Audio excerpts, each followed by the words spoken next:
Hi, Jason. Hello, Rihanna. Well, you live with your girlfriend, right? I do. Yeah. Do you guys like have similar cleanliness habits or standards? Well, actually, it's a little funny you mentioned that. When we first started dating, we had severely different cleaning habits. She had come from a family of maids, Oh and wow. so her mom had briefly worked as a maid for a little bit. Her grandma had briefly worked as a maid for a little bit. And so she had a very, very high level of cleanliness. Dusting the floorboards was a weekly occurrence. Yeah. Scrubbing the tile grout was an often task. But over the years, unfortunately, I've kind of probably beat her down a little bit closer to my level of cleanliness, which is still very clean. My mom is very clean, and she raised me to be very clean. So I am very clean. I fold all my laundry. I make my bed. I sweep, dust, clean. I do all the things. I just going the extra mile and cleaning the floorboards. If I have to get on my hands and knees and really scrub, that's not something I'm doing weekly. No. That's not a weekly task for me. It's interesting how that's sort of a familial thing. It is something you're taught. Like cleaning is not like an intuitive thing necessarily, although I think we think it is.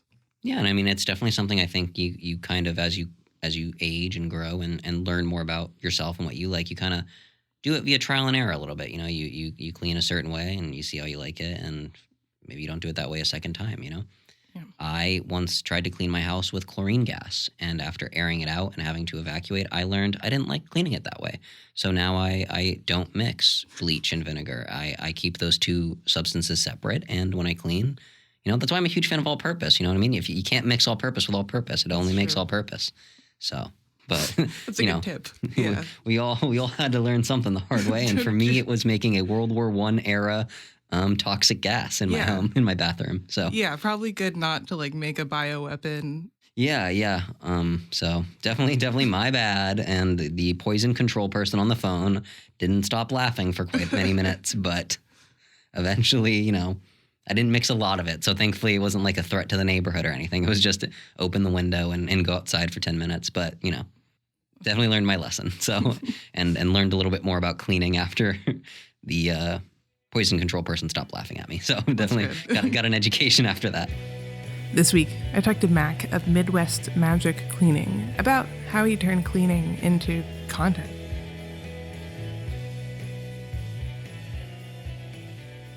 Two years ago, I was diagnosed as autistic in 2017, and my therapist was telling me if I had any special interest, I should let myself dive into them, even if I burnt myself out on them, just to kind of give into that. And my special interest at that time was just taking any sort of chaotic mess and turning it into organization. So everything from jigsaw puzzles to Tetris, and that houses were like that to me in real life. So about 2 years ago, I decided to start up the YouTube channel just for myself so I can watch fast motion videos of that happening, and completely shocked that like millions of people ended up liking the same thing. So we got up to where we're doing like 4 million views a month now and closing in on 700,000 subscribers. We should hit 1 million by this summer. Completely shocked me. But yeah, it was more personal therapy for anything. I never expected people to watch it. But a lot of the places, the people that I help, I typically only help people who have hoarding disorder or PTSD or severe ADHD, and they can't help themselves. And if they were to pay for this type of service, it can range anywhere from $5,000 to $20,000 on the most extreme cleanups. And since YouTube pays me for what I do, everybody wins. YouTube makes money off my videos. I make money off the videos.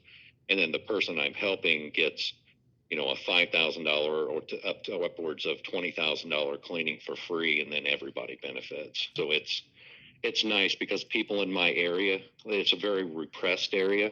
And a lot of these people that I help are impoverished, and there's no way they could pay $5, let alone $5,000 for one of those. One of the main things that I do on the channel, I don't think of it fully as a cleaning channel because I started educating myself on psychology and abnormal psych in college in the early 90s. And then after I got out of college, I just continued with that study.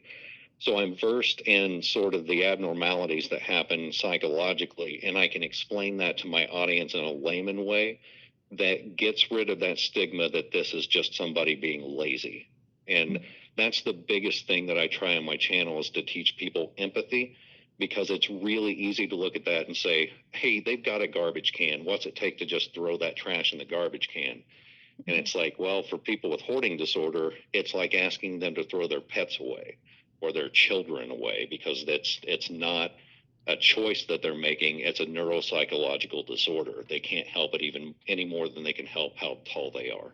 There's a thing that I do in all my videos where I will clean every house differently, because of the severity of the disorder is it changes from person to person. So there are some places I clean that are so bad that there's some stuff I can't even show on the videos because it would get me demonetized. But there are other ones, and those are the ones typically that just have trash and organics everywhere.